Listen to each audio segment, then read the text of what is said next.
చెప్పేసానా? Please Nagarjuna sir, please sir, నా Bigg Boss team వాళ్ళ చెప్తున్నాను, నాకు ఒక చిన్న అవకాశం ఇవ్వండి సార్, ప్లీజ్ సార్. నేను చాలా చాలా కష్టపడుతున్నాను, చాలా కష్టపడి వీడియో చేశాను. నేను ఒక 1000 వీడియో చేశాను, ఒక్క వీడియో కూడా వైరల్ కావట్లేదు సార్. నాకు యాక్టింగ్ అంటే పిచ్చి, నేను చచ్చిపోతాను యాక్టింగ్ కోసం. ప్లీజ్ సార్, ఒక్క చిన్న అవకాశం ఇవ్వండి. నేను ఒక కామన్ మ్యాన్, నిజంగా నాకేం లేదు.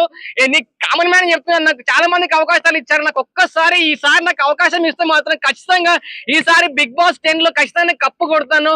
ప్లీజ్ అవకాశం వచ్చింది, ఏం చేస్తారు అవకాశం వస్తే? అన్న అవకాశం వస్తే బిగ్ బాస్ కి వెళ్తాను, బిగ్ బాస్ కి వెళ్ళి ఎంటర్టైన్మెంట్ చేస్తాను, కామెడీ చేస్తాను. అండ్ నాకు వచ్చిన ప్రైజ్ మనీ తోటి నేను ఎవ్వరికి ఏం చేయను అన్న. మా అమ్మ నాన్న కోసం నేను ఒక చిన్న ఇల్లు కట్టిస్తాను. మా అమ్మ నాన్నకు ఏం లేదు, విలేజ్ లో ఒక ఇల్లు లేదు, ఒక చిన్న మా అమ్మ నాన్న కోసం ఒక చిన్న ఇల్లు కట్టిస్తాను. అంతేగాని అది చేస్తా ఇది చేస్తాను ఎవరికి ఎవరికైనా మాటలు ఇవ్వను, హామీలు ఇవ్వను. Please sir, Nagendra sir, please దండం పెడతాను, మీకు ఒక్క చిన్న అవకాశం ఇవ్వండి. గతంలో ఇట్లానే ఏడ్చి బిగ్ బాస్ లో పల్లవి ప్రశాంత్ రైతు బిడ్డ అని చెప్పి కప్పు తెంగేశాడు. ఆ తర్వాత మిలిటరీ వాడు వచ్చాడు, మిలిటరీ వాడు కప్పు కొట్టాడు. ఏం చేశాను మళ్ళీ మీరు ఇప్పుడు అంటే ఇప్పుడు ఏదైనా సింపతిగానే వర్కౌట్ అయితే అనుకుంటున్నారా బిగ్ బాస్ లో? అన్న సింపతి కాదన్న, బిగ్ బాస్ వాళ్ళ చెప్తున్నాను ప్లీజ్. ఏంటంటే చాలా మంది యాక్టింగ్ లేకుండా, టాలెంట్ లేకుండా వచ్చిన వాళ్ళు ఉన్నారు. నాకు టాలెంట్ ఉంది, నాకు ఏదైనా ఒక్క చిన్న అవకాశం ఇవ్వండి. అగ్ని పరీక్ష దాకా వెళ్తే నా టాలెంట్ అంతా నిరూపిస్తాను. ఆల్రెడీ 3 minutes వీడియో పెట్టాను, మళ్ళీ అగ్ని పరీక్షలు మళ్ళీ వీడియో పెట్టమంటున్నారు, మళ్ళీ పెడతాను. నేను ఏదైనా చేస్తాను బిగ్ బాస్ కోసం, ఏం చెప్పినా చేస్తాను, ఏ యాక్టింగ్ చేయమన్నా చేస్తాను.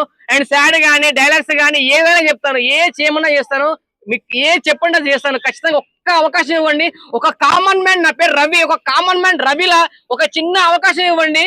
మాది తెలంగాణ, మాది రంగారెడ్డి డిస్ట్రిక్ట్ ఇబ్రాహీంపట్నం అండి. మాకు ఒక చిన్న అవకాశం ఇవ్వండి, నా టాలెంట్ నిరూపించుకుంటాను. ప్లీజ్ ఒక్క ఛాన్స్ ఇస్తే మాత్రం నేను తరతరాల లైఫ్ లోని బిగ్ బాస్ ని మర్చిపోను. ప్లీజ్ సార్, నేను బిగ్ బాస్ ఫస్ట్ నుంచి చూస్తున్నాను, బిగ్ బాస్ 10 దాకా వచ్చాను, ఎప్పుడు నేను ఎవరు అవకాశం ఇవ్వలేదు. Please one chance, please give me one chance. Talent బయటపెట్టు. ఏం చేయమంటారు? టాలెంట్ అగ్ని పరీక్ష ముందు ఎట్లా అడుగుతారు, ఇప్పుడే బయటపెట్టు. అంటే ఏం చెప్పండి, అది ఏదైనా చేస్తాను.